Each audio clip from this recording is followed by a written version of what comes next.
Have you ever stopped and wondered why we bury the dead? Not how, but why. Think about it. When someone dies, we don't simply walk away. We spend hours digging into the ground. We carefully lower the body. We place flowers beside the grave. We gather with family and friends. It's something we've seen our whole lives. It's so common that we've never stopped to ask the biggest question of all. Why do we do it? But here's the strange part. None of those things can bring that person back. Yet, they cost something incredibly valuable. Time, energy, effort. Imagine you were living 100,000 years ago. There are no houses, no hospitals, no doctors. Every single day is a fight to survive. You wake up with one goal: find food, stay alive, protect your family. Nothing else matters. Now imagine someone in your group dies. What happens next? For almost every animal on Earth, the answer is simple. Life moves on. Nature takes over. The body returns to the land, and eventually, there's no sign that person was ever there. For a long time, early humans likely weren't much different. Survival always came first.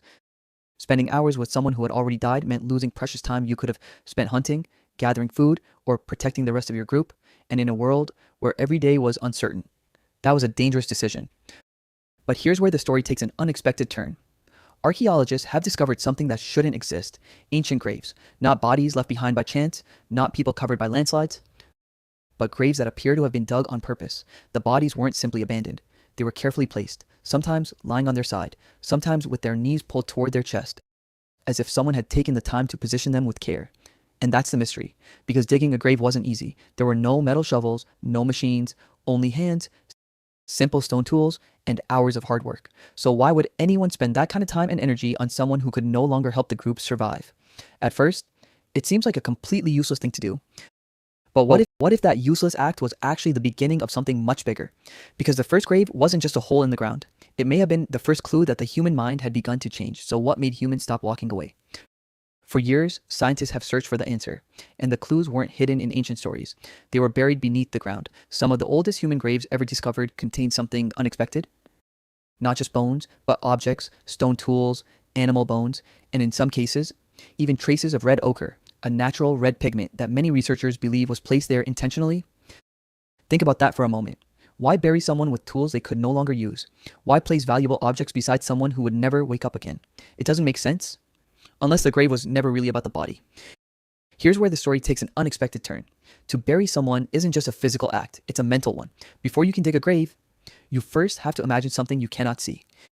You have to believe that a person was more than flesh and bone, that who they were somehow mattered, even after they were gone. And that's a remarkable thought, because no other animal leaves behind evidence like this. Chimpanzees have been seen mourning their dead. Elephants sometimes return to the bones of family members. Even dolphins have been observed staying beside a dead companion. But as far as we know, none of them dig graves. None of them carefully place objects beside the dead. None of them create rituals. Here's what many scientists find so fascinating. The first graves may not tell us what ancient humans believed, but they do tell us something even more important. They had begun thinking beyond what they could see, beyond the present moment, beyond simple survival, and once a species learns to imagine things that don't physically exist, everything changes. Stories, symbols, traditions, shared beliefs all become possible. But here's the biggest surprise of all. The first grave didn't just change the way humans thought about death, it may have changed the way humans thought about each other. And that single idea would go on to shape every civilization that followed. At first, burying the dead may seem like a simple act of kindness, but it was much more than that. Because the moment people began burying the dead, they also began changing the way the living saw one another. Think about it. Digging a grave isn't something one person could always do alone. It took time. It took effort. And sometimes, it took the whole group. That meant everyone had to agree on one simple idea. This person mattered, even after they were gone. Here's where everything changed. The moment a group chooses to stop, work together, and bury one of their own, they're doing something much bigger than digging a hole. They're creating a shared belief, a shared value, a shared identity. For the first time, people weren't just surviving together. They were beginning to live together. And once a group shares the same beliefs, trust begins to grow. Families become stronger. Communities become closer. Strangers become allies. Because every person knows something important. If something happens to me, I won't be forgotten. That changes the way people treat each other. It changes the way they raise children, the way they care for the sick, the way they protect the elderly, the way they work together. And over thousands of years, those same ideas grew into traditions. Traditions became cultures. Cultures became civilizations. But here's the most fascinating part. The first grave didn't build a city. It didn't invent farming. It didn't create kingdoms. It did something even more important. It taught humans that some things have value, even when they can't be touched, love, memory, respect, belonging. Those ideas don't exist in nature. They exist because humans chose to believe in them, and perhaps that's the greatest difference between us and every other animal. We didn't become human the day we made better tools. We became human the day we found meaning beyond survival. Thousands of years have passed. We built cities, created governments, invented technology, sent people into space. But when someone we love dies, we still do something our ancestors did over 100,000 years ago. We stop. We gather together. We lower them into the ground. We place flowers beside them. And we remember. The ritual has changed over time. Different cultures have different traditions. Different religions have different beliefs, but the idea has remained the same. We choose to honor those who came before us, and that's something no technology has ever replaced. Here's what I find most fascinating. The first people who buried their dead had no idea they were changing history. They weren't trying to build civilizations or create traditions or shape the future. They were simply saying something every human still understands today.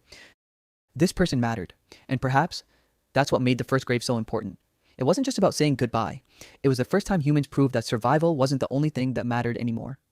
Compassion mattered, memory mattered, the people we loved mattered, and those simple ideas became the foundation of everything that followed.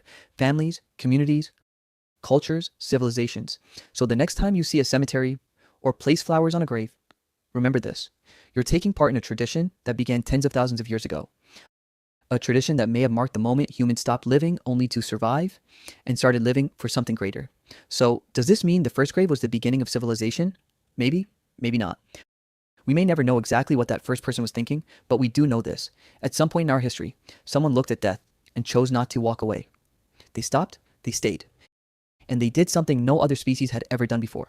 They honored someone who could never come back. That single choice didn't just change the way we treated the dead, it changed the way we treated the living. It taught us that some things are worth more than survival. Love, memory, respect, and the people we leave behind. Perhaps that's what truly made us human. Not stronger bodies, not sharper tools, but the ability to find meaning where nature offered none. So the next time you walk past a cemetery or attend a funeral, remember that you're taking part in a tradition that began over 100,000 years ago.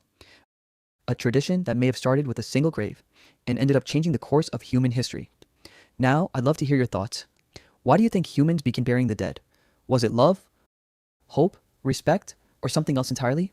Share your thoughts in the comments. And if you're curious about the ancient decisions that still shape the way we live today, subscribe and keep it ancient. Until next time.